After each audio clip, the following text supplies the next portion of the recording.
Hi, welcome back to the channel. I'm Michelle, and today my husband's joining me for a Q&A. I thought it'd be good to kind of get the spouse's perspective or the homeschooling dad's perspective, so that he has graciously decided to join me for this. So I wrote down all of your guys' questions. I have a feeling it's going to be a longer video just because some of these are deep questions that will require more than a quick answer. Are you like sponsoring Yeti? Get some coffee. It's gonna be a while. All right, so most of these questions are actually for Jacob, but the first one is for me. So the first one is, do you plan to go back to work at any point, and do I have a plan? And the answer is yes, and I do have a plan. So once my oldest, she's now 10, is old enough to babysit or watch her siblings, I do plan on working part-time at the library. And the reason that being is, if you didn't know, Jacob's a pastor, and his work schedule is very hectic, and it's not always predictable. So for example, today is his day off, but later in the day he'll be making a hospital visit over an hour and a half away. So the predictability of my work schedule would be very difficult, and that's one of the reasons I choose to stay home. But once my oldest is old enough to watch her siblings, because part-time at the library is less than 20 hours a week, so once she's able to watch her siblings for a couple hours, and of course I would compensate her for babysitting her siblings, that will allow me to have more freedom in my schedule and not have to constantly be canceling at work saying, well, sorry, I don't have childcare because my husband had an emergency he had to go to. So that is my plan, and I really look forward to working at the library. So question 2. How do you both encourage each other to live within your means, especially with homeschooling expenses on top of everyday life expenses? So we've never really had a lot of money. I think that helps. When you grow up in families that are poor, you tend to Yes. always naturally live in your means. I remember when we were looking at for our first house, the realtor asked us what we wanted, and we're like, walls? Yeah, a roof, walls, a door that locks. That would be great. But all kidding aside, we did grow up in families that money was stressful. And we have never been in a position where I don't think we've ever not been stressed. And I think growing up without having a lot of money or financial resources, that kind of stress level always lives with you. So we've always done our best to make sure we are prepared as best we can. I remember, in college, we lived together a summer, and, we had a literal budget on our fridge on a piece of paper, and we would just write, what our income was minus our expenses, and literally one paycheck went just for rent. And we didn't have electricity for like 2 weeks, 3 weeks. Try again. It was well over a month. Yeah, so we've been together for 17 years. God, that seems long, right? We've been married for 14 this summer, right? I mean, once you get past Dad, the numbers kind of melt together. See, it would be embarrassing if I got those wrong. That's true. You guys would hate on him if he got those numbers wrong. But so we've been together for a very long time. I met Jake when I was 19, and you were, 21 at that point? Yep. Yeah, so we have done the, entire spectrum of being poor college kids to being poor young adults. Even when we didn't have kids and he was in seminary, we both had 2 jobs, and living in Chicago is expensive. We didn't have as many expenses as we have now, but we always manage to squirrel some money away when we can. And I think we're very open about our finances with each other. I technically run the budget, but Jacob obviously looks at the budget. I discuss the budget with him. And running the budget is kind of helps me with my money anxiety that I have, knowing how much we have, where it's going, but also being able to prioritize things like charitable giving, being able to prioritize renovation, being able to prioritize family vacations. None of that would happen unless we had a budget, and he's very good about saying, hey, I'm thinking about purchasing this, what do you think? And we'll discuss it. So we've had a long history with money, and I think we're just very comfortable with each other and the choices we make. So that's pretty much how we live within our means. We don't have a choice. Credit card debt, consumer debt, financing, those are things we want to avoid as much. I mean, we've definitely lived in those areas of those particular things, but we've tried to make the best choices we can with the amount we have. We also, early on in our relationship, were working multiple jobs just to make sure that we were making our bare minimums meet. At one point, I had 4 different jobs. I know that when you were working at U of C, you also had at least one other with the night cleanup crew. Yeah, that is one thing. When he was in seminary, he was a student at the seminary. He was also building grounds and maintenance for the seminary. And then at night, we were cleaning crew with some other people. So we'd clean the buildings. And after all emergency calls. So we don't have any tricks or tips for you. It's just we've always had to live within our means. We didn't have any other option.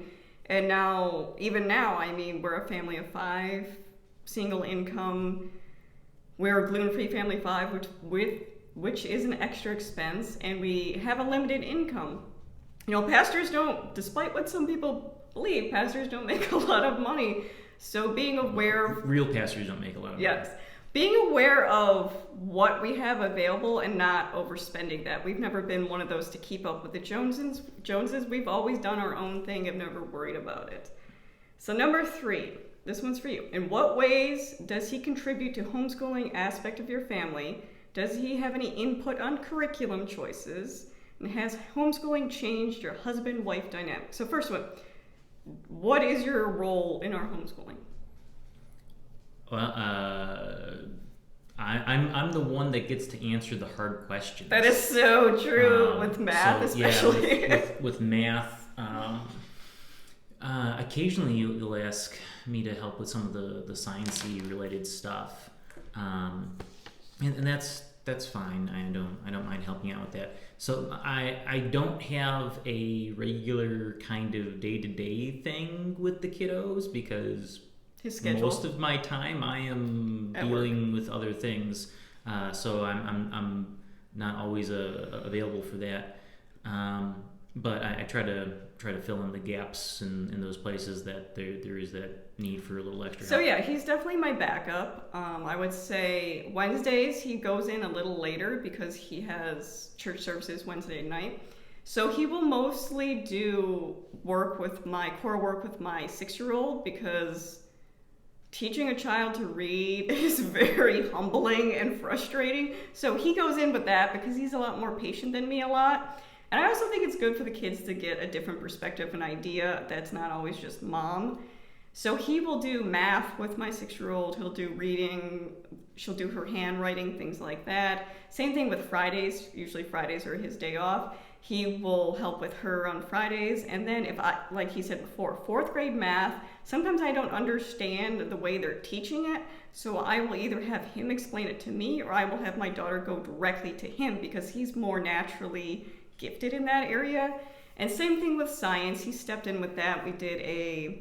I think we were doing magnets, and together with the girls, he disassembled a CD drive. Is that what it was? No. There was an old hard drive from a computer that I disassembled, and I showed him how there's the magnet that controls the drive arm, and then also the read-write heads on that. So we got to dissect some computer parts. But we also did the heart dissection too. Oh yeah, so in our co-op, for Valentine's Day, we had a pig heart, and he was able to kind of dissect it and explain to all the kids the different parts and things. So he definitely has a lot of skills in that area. He's very educated and knowledgeable in a lot of things. So he's like my encyclopedia that I turn to when I need help with things. And then on top of that, anything STEM related. So we get a panda and koala crate. He does those with the kids because that is so not my area. Lego building, all that, that's his area. So do you have any input on curriculum choices? Those are the questions I get asked at like 10:30 at night. I'm like, well, in all fairness, you get home at 8 o'clock at night. My experience has been there's usually 2, maybe 3 things that you're thinking about, and you run by me, you want to look at this, you want to look at that. So we have those honest conversations. Ultimately, I trust that what she's looked at, she's read and gone through. I'm a researcher. He knows how I dive into something and pick it apart. And there are those things that you come up and you show me, and even after having gone through, it's like, okay, well, is this going to be beneficial? So recently I showed him I was considering switching to a different math for my youngest, and he's really good with math. It comes natural to him. I'll get his opinion and his feedback on that. Same with, I talked about in middle school doing Microsoft Office with my oldest, and again, he's really good with computers and all that. So I will definitely use him as a resource and just a sounding board. So has homeschooling changed the husband-wife dynamic? I'm more stressed. I honestly, I feel that stress has always been there. So from my perspective, I don't think it's changed that much. What I do think is the case. So initially, I think we entered in this sort of out of a necessity. Which is one of the questions too, is whose idea was it to homeschool? Yeah, was the other person supportive? So when things were going on with everything with the pandemic, we were dealing with remote schooling to begin with. So our kids were already at home, but our oldest in particular was just having a god awful time, bawling and stressed. Yeah. But yeah, so I think for us it started as this is not working well for her. We need to be able to help her rebuild her sense of self. Yes. so that she can move on and continue to learn. Now, we have talked about in the past, it was my idea. I was the one who brought it to the table, and you were very shocked with that. You said, I'm going to need a moment or some time to think about it. And I think that's just because you come from educators. Yeah. Well, and I think there was another video at one point. We did. We have discussed it. Yeah, so I come from a family of teachers. And we have very value education in our family. Yeah. I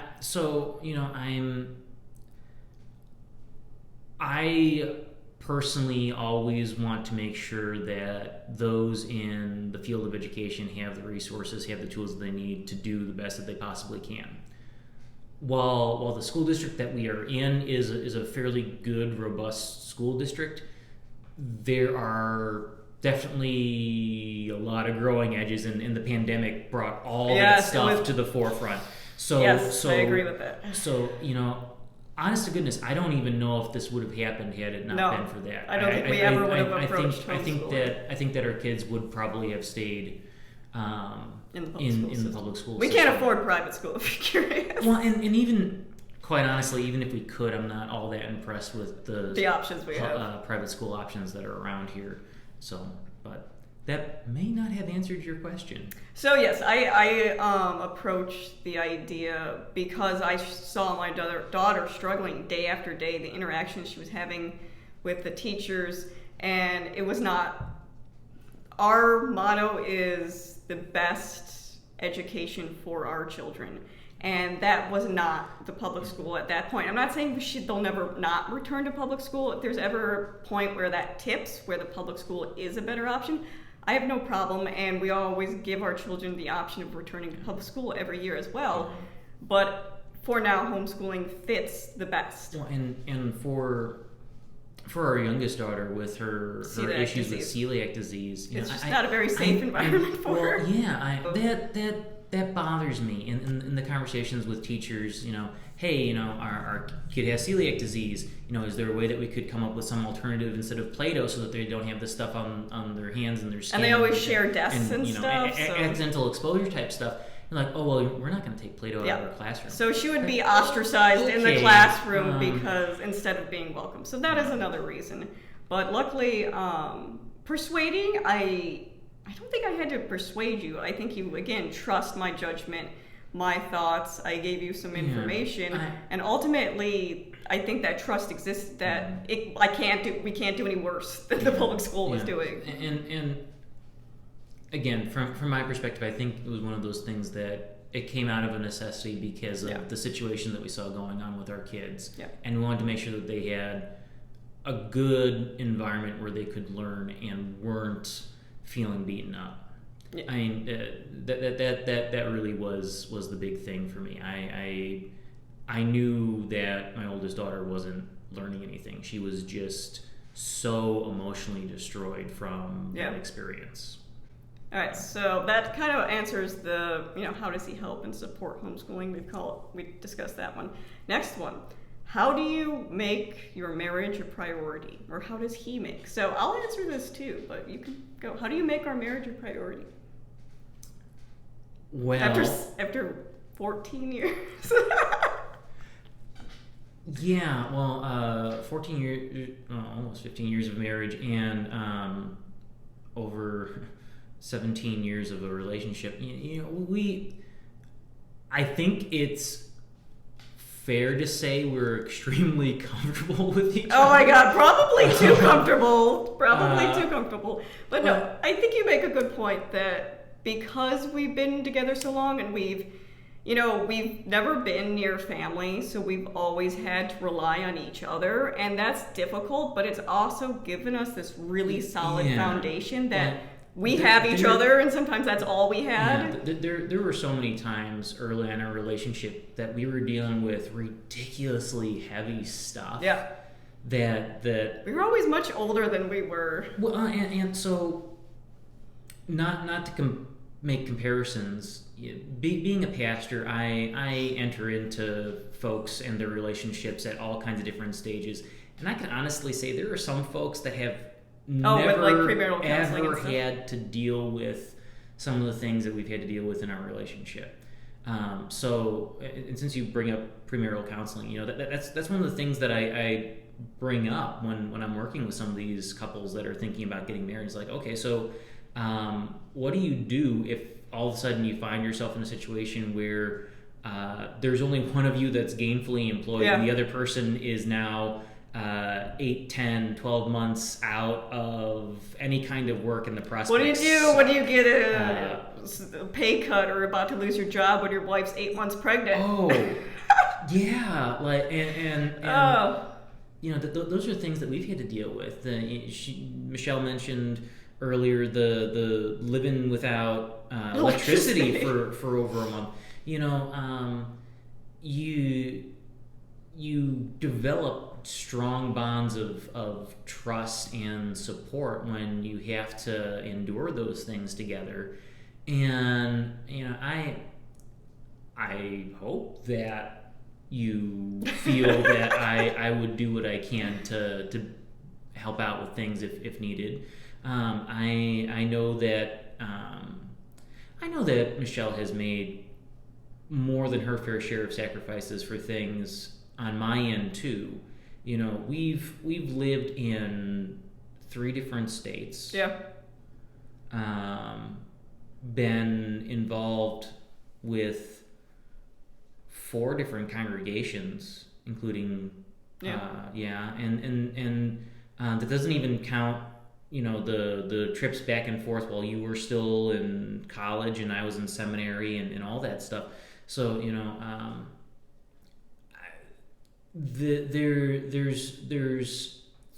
there's a lot that I'm, if you want to play that zero-sum game nonsense, there's a lot that I'm indebted to her for because she could have, honest to goodness, at any point she could have been like, you know what, this is just too freaking crazy for me. I'm going somewhere else. Yeah. And if you want to Google it, go ahead. Google the statistics of divorce amongst clergy couples. Holy Yeah, I definitely would say that's an added Um, layer of stress. Like I've talked about, his work schedule is insane, and oh he's gosh, yeah. meeting the emotional and spiritual needs of all these people. And he comes home and he still has things he has to do here. He has to be a dad, he has to be a husband. It's a lot. Yeah. Well, and there have definitely been probably more than is okay times that I've come home after dealing with a whole lot of really intense Yeah, emotional stuff it's very that draining. that is not my baggage. Yet I carry it with me because being a good pastor means that you should be empathetic. Oh, he's And super empathetic. He's and like the opposite of me in that he feels everything. yeah, so you know when you go through a really heavy week of being with folks that are dealing with some significant trauma, and then you get home at the end of the day, Yeah. and your kids are just being terrible. To put it Like, nicely, they're horrible. like, I mean, Screaming, running, hitting. you know that scene in Daddy Daycare where he opens the door and he's just in horror and Of everything, what the kid did. and looks up at the bathroom ceiling and is yeah. So like it's that, and then all the other stuff, and you have to take a deep breath and be like, okay, I'm home now.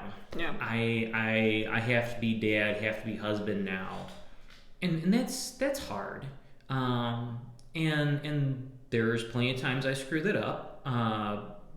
But I think continuing to show up, continuing to try to be present. So I would say, yeah, despite his busyness, he does prioritize things. One of the things I've been trying to work really hard on is prioritizing myself. And so, for example, I'm doing a book club at the library. He makes sure, no matter what, that chunk of time, he's free to watch the kids so I can do that. We had a Lenten service this past Wednesday, and I was working in the kitchen. It was my group's turn to serve and all that. And I cleaned up everything, got the kids home. He shortly got home after that. He cleaned up things with the kids. He got them ready for bed. And then, he rubbed my feet because I was on them all day. Mind you, he was on his feet all day and working all day. So he comes home and exhausted, but he still makes an effort, which I appreciate. And sometimes I have to say, hey, can you do this? Because he doesn't realize it. But he is very in tune to that there are still things that need to get done, taking things off my plate sometimes. We're in a season of life, like you have seasons in your life. We're a season of marriage where it's not just about us. That it's sometimes at the end of the day, when we have 2 hours, we really want to fill ourselves up with the things we enjoy, and sometimes those things are together. Like, we really enjoy watching Picard. Awesome show. If you're not watching it, watch it. Yeah, that didn't sound like a play. Oh my god, it's an amazing show. Star Trek is something we bonded over very early. But doing things like that together, we will be going out to eat, hopefully tomorrow night when grandparents are able to watch kids. But just having those moments where we do connect as just a couple, but being mindful that this entire family is based on this relationship, that it's just our relationship exemplified. It's just a piece of that. Well, and there are those times where you do miss being able to go out and have a nice meal. Just and being able watch to a get in the movie. vehicle and not have to load everybody up and have snacks. Yeah, I think that if you're really being honest, yeah, there's going to be those things that you enjoyed from earlier in a relationship that you wish you'd be able to have again. I know you've talked about several different times what life in retirement might be like, which feels like forever away, and yet I'm a third of the way there, which is kind of I think freaky. that's a good point. I mean, we had 7 years we were together before we had children. And I know that we will have a time where it's more just us. And that's not that time right now. We will get little tidbits when we can, but a lot of it's just family life. We're just coming out of the trenches of babies and all that, and being able to go places with our kids and it not being horrible. So I think we realize we'll have a time, God willing, where we will have more time to each other to enjoy those things, but we're always still connected together no matter what. Mm-hmm. Yeah. Well, and finding time to be intentional about caring for relationships is important, no matter what kind of relationship it is. If you don't put the effort in, don't be surprised if nothing happens. Yeah. All right, so looking at the time, it's getting kind of long, so I think I'm going to make this into a 2-part video. So I'm going to come back in part 2. Well, we're going to come back in part 2. And I'll split it up for you because I still have about 4 questions left. And I have a feeling the last 2 are going to get kind of lengthy. So stay tuned for part 2.